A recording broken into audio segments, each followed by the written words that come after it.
waxaan kaaga digayaa inaad xijaab la khajisho ama salaadaad la dhuumato markaad iskuulka salaada ku tuko waxaad leedahay talo xagaad ku tukataa markaasaa laga yaabaa inaad wareegto mid yidhaha musqusha agteeda aan ku tukanno jarajarada hoosteeda aan ku tukanno meel aan eli kaa qaban baad daydayaysaa sababtu waa maxay waxaan baad la khajilaysaa kula yeeliita waxay ahayd inaad rumaysato adigu inaad the right way taagantay safkii sax ahaa inaad taagantay iyaguna kii qaldana inay taagan yihiin inaad isu dhigto inaad model noqoto dadka inta kale ay ku dayato ma ahayn inuu iskuulka model ka noqdo inanta timaha kala jeexda ee naasaha qaawisa ee marada yara gaaban seeta waxay taasi qof laga yaqyaqsoodo inay noqoto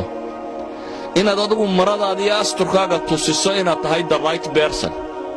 dhaqan ahaan aqoon ahaan waxa la baranayo wax kastaba inaad adigu tahay the right person idan ku dayashadu waxay ka bilaabmaysaa inaan marka hore inhizaam nafsi inugu dhicin inaynan jabin inferiority complex inaad marka hore adigu qaadin cuqdad nafsi inaanay kugu dhacin aan soran xijaabka waxa laga yaabaa markaad masaajidka imanaysaa inaad jiqis ka soo siiso iskuulka markaad tagaysana mid la yara modify gareeyo dhanna surwaalka yara ah dhanna funaanad yarka ah meelahana aad masar yar ku duubto waa modification xijaab aad modify garaysay maya ha modify garaynin sidii ugu weeye u qaado aragna you are the superior adaa ugu sarreeya dadka waayo dariiqii ilaahay jeexay baa taagantay the right way baa taagantay miaal basiitan ku siinaya saxaabadii nebi maxamed salawaatu ullaahi wasalaamu calayhi duniday furteen lisboonadan iyo viyaana iyo belgrad iyo mooska iyo dhulkan oo dhan dacladeeday wada yimaadeen muslimiintu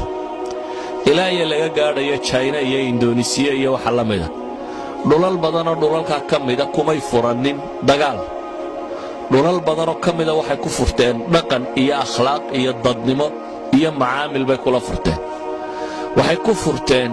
qaabkay u noolaayeen iyo siday u fakarayeen iyo waxay basharka u keeneen adigana waxaa laga yaabaa adigoo muslima oo islaamnimo rumaysan oo caynkan inaad la dhuumato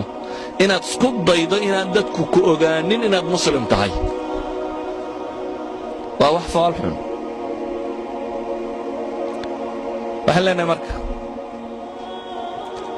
waa inaad garataa shakhsiyaddaada kumaad tahay waa inaad garataa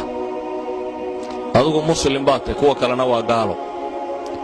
taa macnaheedu waxa weeyaan adigaa ku taagan dariiqii saxa ahaa iyana waxay taagan yihiin dariiqii qaldanaa